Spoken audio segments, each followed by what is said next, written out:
Hi everybody, Ali Akbarian, your resident road safety expert, back again for another Q&A, and I'm excited because I don't have the pillow anymore. I've got my wonderful flag. This is going to be an interesting one. So our next target maybe is 10,000 subscribers, and I said it's going to be an interesting one because in a bit of background pre-production, this thing flies around and whacks you around, and so it could be a pretty annoying set of videos or a bit of comedy for you watching this me negotiate with the flag. But the flag's here to stay for now, so help us get to 10,000 subscribers and then we'll figure something else out.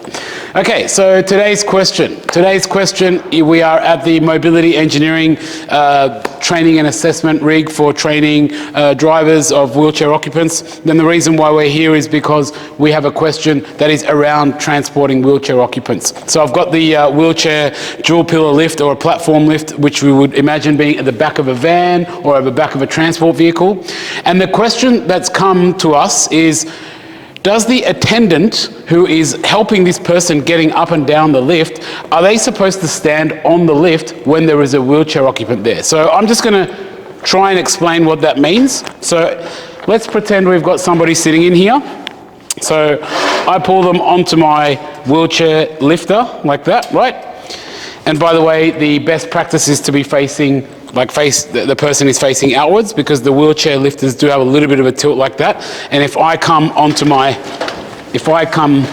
this way, and then it starts lifting up, what will happen is I will feel like I'm being tilted backwards, and if I don't have anti-tilt guards, then there is a possibility of sort of too much of an angle with that flex in the downwards lift. Some lifts have more flex than others, but yeah, that's basically comes down to the product and the quality and so on. So anyway, the way we recommend is you need to bring your lift with the occupant on the your wheelchair with the occupant on the wheelchair to the very back, like so. And then you would lock it like that.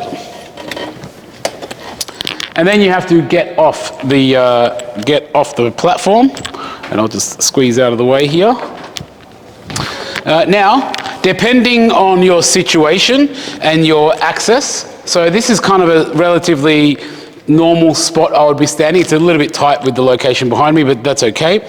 Now, what you want to do as the operator is you want to support by holding this, and you got to first of all apply the brakes. You don't stand on the platform. You apply the brakes, you get off the platform, but you keep your hand on, this is a recommendation, you keep your hand on the wheelchair just so you can basically have a handle of whether or not it's still stable, because if it's not, you need to stop and you need to reverse what you're doing. So if I'll demonstrate to you this, we'll just get this going up.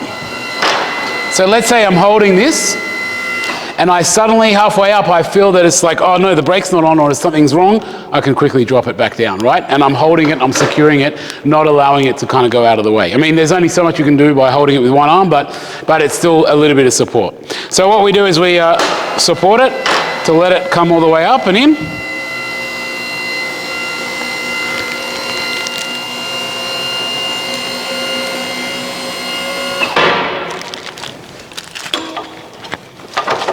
And once we have this, we will go into the vehicle. Now we obviously would pretend that I'm inside a vehicle, so probably would open a sliding door and then come from inside, undo your brakes, and then you pull it back through into your wheelchair occupant position and secure it down with the tie downs and so on. And then once you're in here, you can just bring your wheelchair lifter up.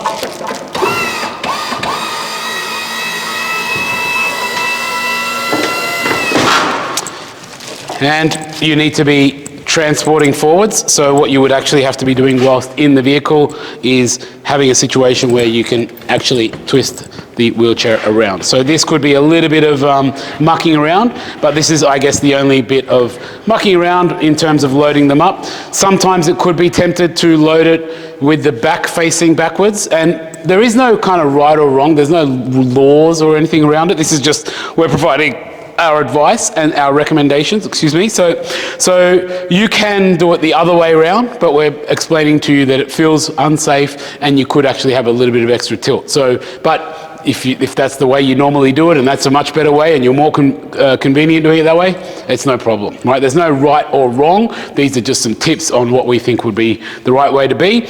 Don't stand on the platform though. The reason why we say don't stand on it is because the platforms generally only have a 300, 350 kilo rating, and when you, particularly with a power wheelchair and the Occupant on top of the platform, you're going to max out the weight, and you standing on top of it, it's not going to work. So you just need to make sure that you are within the weight limits of the thing, of the platform, and generally the occupant or the carer, should I say, standing on top of the platform can take it over the weight limit, so you just got to be careful about that.